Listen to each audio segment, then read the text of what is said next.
Hey guys, this is Tony. Wanted to show you my Sil-Air 15D that I received today.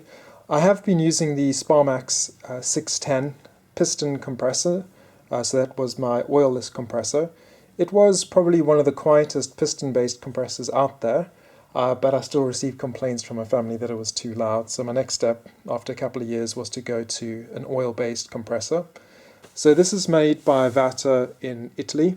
It comes in a double box, so obviously the external packaging that I got from aircraft.net. The internal packaging must be the box from Werther themselves. It's unbranded, just saying that it's made in the European community.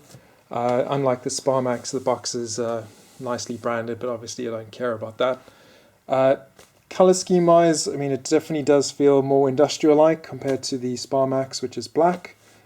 This is supposed to be a lot quieter. I have heard a video from aircraft.net, or I saw a video, and the comparison definitely showed this being a lot quieter. So everything is packaged inside. This comes with a 4-litre tank. So let me see if I can just turn it slightly. This thing weighs a ton. It must be about 20 kilos or so. So quite a large tank at the bottom, 4-litre tank. Followed by the actual compressor on top, which is also quite big compared to the piston compressor. Once I've gone through the instruction manual, I somehow need to get my oil in there. So there is a bit of an oil cap, well, there is an oil cap there that I'm going to obviously need to pull off. Fill that with the oil. And there's also a little indicator that I saw at the back. I can just show it. This over there, I guess this will show me how much oil I've put in. There's supposed to be a maximum mark. I haven't seen that yet, but I'll keep a lookout. So I fitted the pipe into the side inlet. That goes in quite nice and deep. It's quite snug fit as well. And obviously on the other side I'm going to be attaching the end of the bottle, which came with the nozzle. And going to just keep pouring. So after about 15 or 20 minutes of pouring the oil, I eventually got it to a point where I could actually see the oil through the looking glass there in the center. I ended up using probably 450 of the 500ml bottle. I wasn't expecting it to use that much because they kept on saying, keep the bottle for topping up. I also then found, while looking through the looking glass, I found that what I think is the maximum level. If you look on the left there, it has an oil sign with a little red indicator or a little line. It's just been stuck in there with the sticker. So I think I am just below that, and I think that is the max. And I think the idea here is that you've got the little looking glass so you can actually see the little air bubble. So as you use the compressor, and if it burns up any oil, you will see less and less of that oil through the looking glass. So just having that looking glass lets you know, or seeing that line of oil lets you know that you've got enough oil or not. So I think that's the idea behind that.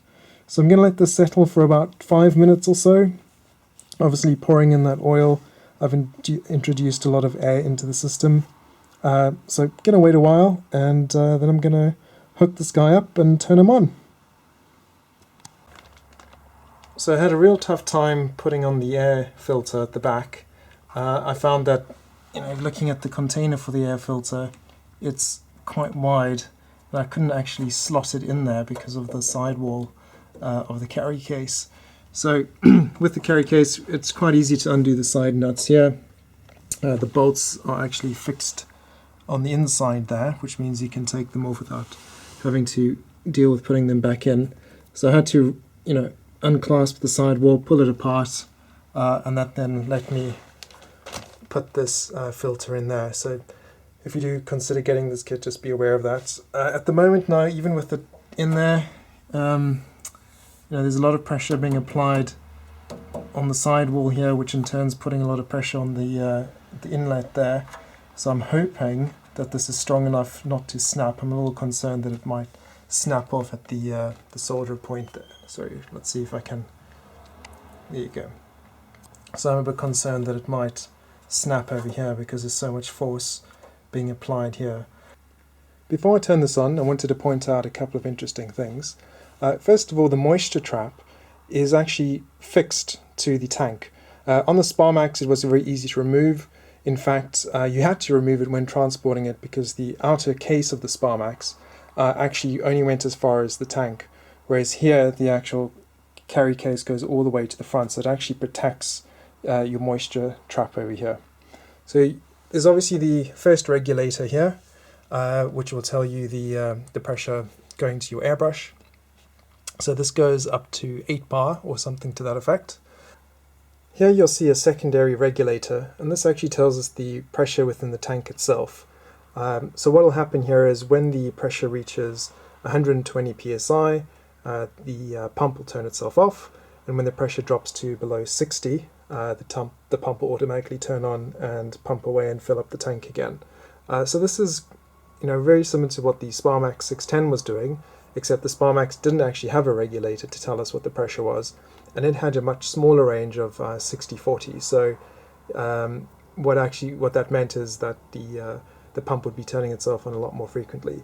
So with this unit having a 4-liter tank and having a very wide pressure threshold of 60 to 120, I don't think this tank's going to be, or I don't think the pump is going to be turning on very much. So that'll be quite interesting to try out.